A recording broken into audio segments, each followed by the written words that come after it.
কর্কট রাশি বা লগ্নের এপ্রিল মাস 2026 কেমন যাবে? কর্কট কালপুরুষের চতুর্থ রাশি এবং চন্দ্রের দ্বারা প্রভাবিত একটি রাশি। এই মুহূর্তে কর্কট সাপেক্ষে দ্বিতীয় ভাবে কিন্তু কেতু অবস্থান করে রয়েছে এবং অষ্টম ভাবে রাহু অবস্থান করে রয়েছে এবং দ্বিতীয় পতি কিন্তু উচ্চস্থ হবে। ফলে কর্কটের কথার মধ্যে উগ্রতা এটা কিন্তু লক্ষ্য করা যাবে।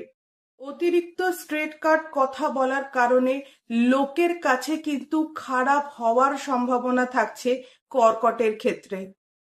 তাই কর্কটকে চেষ্টা করতে হবে কিন্তু তার নিজের কথার উপর যতটা সম্ভব নিয়ন্ত্রণ রাখা যায়। কর্কটের ক্ষেত্রে রবি হলো দ্বিতীয় পতি। এই দ্বিতীয় পতি কিন্তু দশম ভাবে গিয়ে উচ্চস্থ হবে 15ই এপ্রিল। ফলে কর্মক্ষেত্রে যেমন স্থায়িত্ব বৃদ্ধি পাবে, তেমনি নতুন কর্ম প্রাপ্তিরও কিন্তু যোগ রয়েছে কর্কটের ক্ষেত্রে। তবে এর জন্য চাই কিন্তু একটু সাপোর্টিভ দশা। 19শে এপ্রিল শুক্র কিন্তু কর্কট সাপেক্ষে একাদশ ভাবে প্রবেশ করবে। ফলে কর্কটের ক্ষেত্রে কিন্তু আয় উন্নতি সফলতা এটা বাড়তে দেখতে পাওয়া যাবে। কর্কট কিন্তু পারবে উন্নতি করতে। কর্কটের যে সকল জাতক জাতিকারা গাড়ি বাড়ি ফ্ল্যাট জমি ইত্যাদি কিনতে চাইছেন, তাদের জন্য কিন্তু 19 তারিখের পর থেকে সময়টা শুভ থাকছে। কর্কটের উচ্চ বিদ্যার ক্ষেত্রে কিন্তু সাফল্যের হার বৃদ্ধি পাবে এবং উচ্চ বিদ্যার কারণে বিদেশ যাত্রা এটারও কিন্তু সম্ভাবনা থাকছে এপ্রিল মাসে।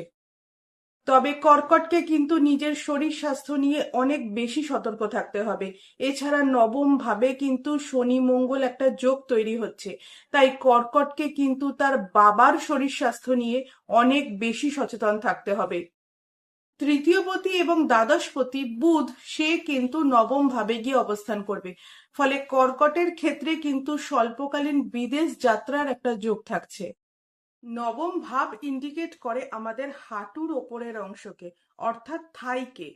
যেহেতু নবম ভাবে শনি মঙ্গল যোগ তৈরি হচ্ছে, তাই 15ই এপ্রিলের পর থেকে কিন্তু কর্কটকে তার পায়ের হাঁটুর ওপরের অংশ অর্থাৎ থাই নিয়ে অনেক বেশি সতর্ক থাকতে হবে। আজ এ পর্যন্তই। সবাই ভালো থাকুন, সুস্থ থাকুন।